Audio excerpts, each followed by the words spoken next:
إلى أحمد التجاني وجمت روضتي ومضى من أمري وما قل من صبري. Kemudian para ikhwan rahimakumullah, ya. Jadi thariqah lain sebagaimana yang dijelaskan dalam Sirrul Asrar tadi, dengan proses la ilaha illallah nanti sampai la ilaha illa anta, perkembangan kejiwaan murid tersebut. Ketika zikirnya sudah la ilaha illa anta, la ilaha illallah masih umum, ya tiada Tuhan selain Allah. Kemudian la ilaha illa anta ini sudah tahsis, ya terjadinya ahadiyah. Bagaimana? Ya tiada Tuhan selain engkau, jadi hanya Allah subhanahu wa ta'ala, selain engkau ya Allah, berhadap-hadapan sudah. Nah, ketika sudah terjadi mahabbah yang tambah kuat, maka la ilaha illahu, tiada Tuhan selain dia. Sehingga banyak thariqah sufiyah nyebut itu dalam zikirnya hu dari kata huwah, dia, yang asalnya la ilaha illahu. Kenapa? Kalau sudah terjadi percintaan antara hamba dengan penciptanya Allah Subhanahu wa taala, puncaknya yaitu sebagaimana Allah katakan dalam Al-Qur'an. Jadi la ilaha illa ana, tiada Tuhan selain aku.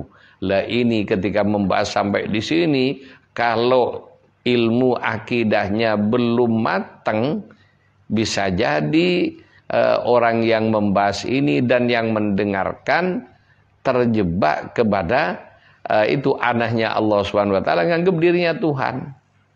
Maka inilah yang dialami oleh murid-murid Syekh Siti Jenar pada zaman dulu, sehingga diberantas oleh Wali Songo bukan karena kesesatan mutlak dalam ajaran itu, akan tetapi ajaran yang diajarkan Syekh Siti Jenar kalau didengar oleh orang awam dan orang yang belum tahu tentang ilmu akidah ya secara benar dan detail, ini bisa mengakibatkan kesyirikan karena ngaku dirinya Tuhan.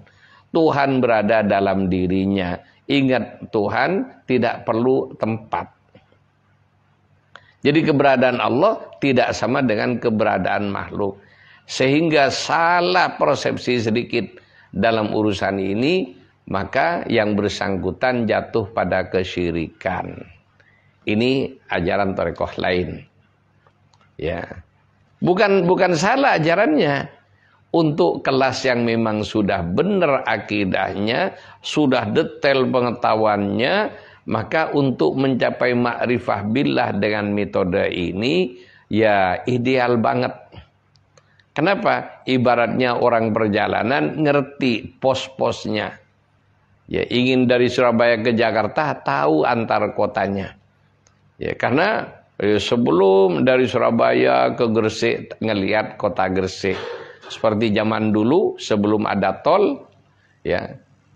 Lewat dalam kota Gresik dengan hiruk pikuknya ke Lamongan, kemudian ke Tuban, masuk ke dalam kotanya. Terus masing-masing kota dilewati. Dan itulah thariqatus sufiyah. Kemudian ya, dengan perkembangan zaman pertama ya, karena kalau lewat dalam kota kendaraannya akan menuju antar kota, antar provinsi, nanti bisa terhambat. Biar lebih mudah, maka dibuatkan jalan lingkar tidak lewat dalam kota. Sehingga kalau sudah zaman itu banyak ya bis-bis Jakarta Surabaya tidak masuk kota, makanya cepat sampai Jakarta. Kalau ditanya dengan kota-kota tersebut, bisa saja karena tidak tahu atau tahunya dikit dari kejauhan. Dengan adanya jalan tol kayak sekarang, tambah tidak tahu sama sekali. Karena yang ada hanya exit tol aja. Exit tol mana, mau kemana, dan jalan tol dengan kota jauh dan tidak melihat kota. Tahunya sampai Jakarta dan waktunya cepat. Itulah thariqah akhir zaman. Bahkan ada yang lebih cepat lagi. Bagaimana? Ikut pesawat komersial. Bagaimana Jakarta Surabaya, Surabaya Jakarta kurang lebih 1 jam langsung, dan jangan ditanya orang naik pesawat kayak apa kota yang dilewati di bawahnya, tidak tahu semua, benar-benar tidak tahu. Itulah Thariqah At-Tijaniyah yang dipakai metodenya adalah naik pesawat. Pesawatnya apa? Sholawat. Jadi Thariqah Tijani tidak berbicara tentang tahapan-tahapan mengenal Allah. Ya, sekali lagi di dalam Thariqah Tijani, metode takarrubnya kepada Allah Subhanahu wa taala sehingga sampai wusul kepada Allah, tidak diperkenalkan tahapan-tahapan mengenal Allah sebagaimana thariqah lain. Itu. Jadi di dalam dia ini tidak ada bahasan la ilaha illallah, la ilaha illa anta, la ilaha illa huwa, la ilaha illa ana, tidak. Kenapa? Ini sangat berpotensi bahaya besar. Jika salah melangkah bisa syirik, bisa keluar dari Islam.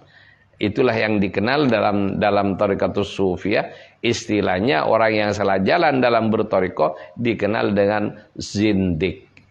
Zahirnya memang Islam, tapi batinnya sudah keluar dari akidah Islam. Namanya thariqah, orangnya zindik. Ini bahayanya. Sehingga sampai sekarang pun juga ada di luar orang menjelaskan ini memang ideal. Ya, kedengarannya memang ideal. Bahkan di Jakarta sendiri, ya, di Jakarta sendiri ada pengajian, ada kajian-kajian yang hanya membahas ma'rifah-ma'rifah seperti ini. Ya, konon tempatnya di daerah Cibubur, ya, yang saya dengar. Ya, kenapa pelakunya itu datang pada saya, kemudian jadi murid-muridnya itu datang pada saya dan memberitahu begini dan lain sebagainya. Kemudian saya tanya, kiai siapa yang menjadi pengajarnya? Lah ini, yang ngajarkan bukan kiai, bukan ustadz, malah ada di antara yang ngajarkan itu orang Hindu. Itulah inilah. Ya. Jadi salah satu bentuk kesesatan, belajar akidah, belajar tauhid kok ke orang Hindu. Akhirnya ya itulah, bisa dibayangin gimana. Nah, jadi para pemirsa rahimakumullah, bagaimana tarekat Tijani? Ya, tarekat Tijani, tarekat akhir zaman, di mana untuk jadi mursyid saja di akhir zaman, ya kebanyakan orang tidak memenuhi syarat untuk itu. Jadi untuk syaratnya mursyid minimal ya dia alim di bidang ilmu Quran, bahkan kalau perlu hafal Quran, alim di bidang hadis dan ilmu hadisnya. Kemudian alim dalam ilmu-ilmu yang lain, termasuk alim dalam ilmu tasawufnya. Ya. Dalam tazkiyatun nafsi dengan alim tanda kutip. Bukan hanya ikut ngaji, tapi sudah memahami tabahur dengan ilmu-ilmu tersebut. Ya. Ini baru modal pertama untuk jadi mursyid. Yang kedua, dia untuk jadi mursyid dia sendiri sudah dapat ijazah mengamalkan wirid tertentu, kemudian mengamalkannya, menghayatinya sampai dia mencapai kondisi wusul.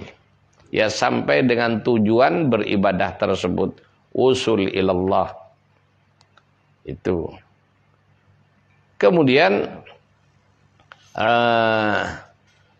usul ilallah, kemudian orang yang usul tadi baru ya setelah mendapatkan izin untuk ngajar, ya setelah itu untuk memberikan talqin, baru dengan pendidikan sebagai mursyid, orang yang bisa membimbing orang lain.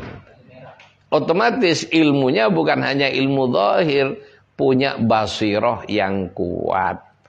Kalau perlu, bahkan bukan paling minimal mursyid itu tahu dengan apa yang terbetik di hati muridnya, walaupun murid itu tidak ada di sampingnya. Jadi murid yang ada di kejauhan sono tahu dengan apa yang terbetik di hati muridnya.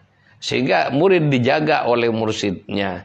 Itu baru sahih menjadi mursyid, sahih menjadi pembimbing menuju Allah Subhanahu wa taala.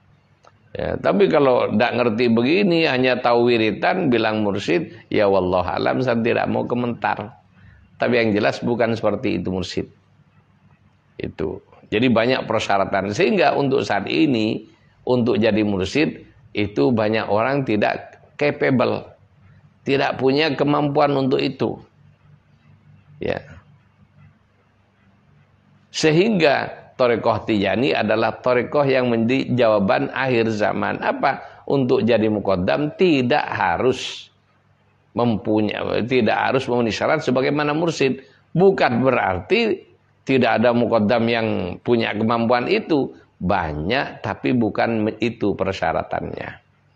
Sehingga dalam kondisi darurat, ya orang yang penting istiqomah dan ya punya ilmu yang cukup untuk mengajarkan fikih zahir dan fikih thariqah termasuk akidah, maka bisa dijadikan muqaddam. Tidak harus punya basirah. Andaikan punya, itu nilai lebih kepada mereka. Sehingga dari sinilah tarekat Tijani bisa jalan terus sampai kiamat. Tarekat yang lain akan mandek. Kenapa? Stok untuk orang yang tahu basirah ini yang tidak gampang. Para pemirsa rahimakumullah, Ikhwan Tijani bagaimana? Suluknya Ikhwan Tijani adalah istiqomah dengan syariat Islam sebagaimana mestinya, tanpa aneh-aneh. Ya, karena tanpa aneh-aneh ya wajar Ikhwan Tijani. Makanya ajaran dalam Thariqah Tijani menjaga, pertama kewajibannya menjaga sholat 5 waktu berjamaah. In amkana, jika memungkinkan. Jadi menjaga berjamaah sholat 5 waktu. Kemudian yang terbaik fi awali waktiha, pada awal waktunya.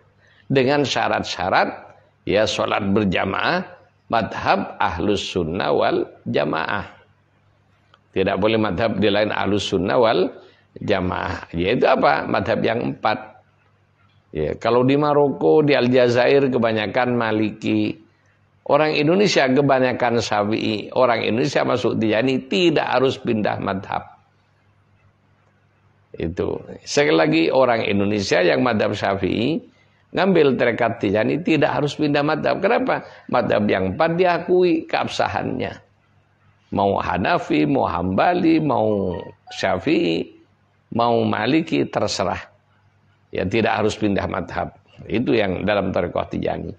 Yang kedua, ya Ikhwan Tijani selain menjaga ya sholat 5 waktu dan ajaran syariat Islam sebagaimana mestinya, tanpa macam-macam, tanpa ngubah-ngubah, ya tanpa aneh-aneh, ya Ikhwan Tijani kemudian menjaga wirid.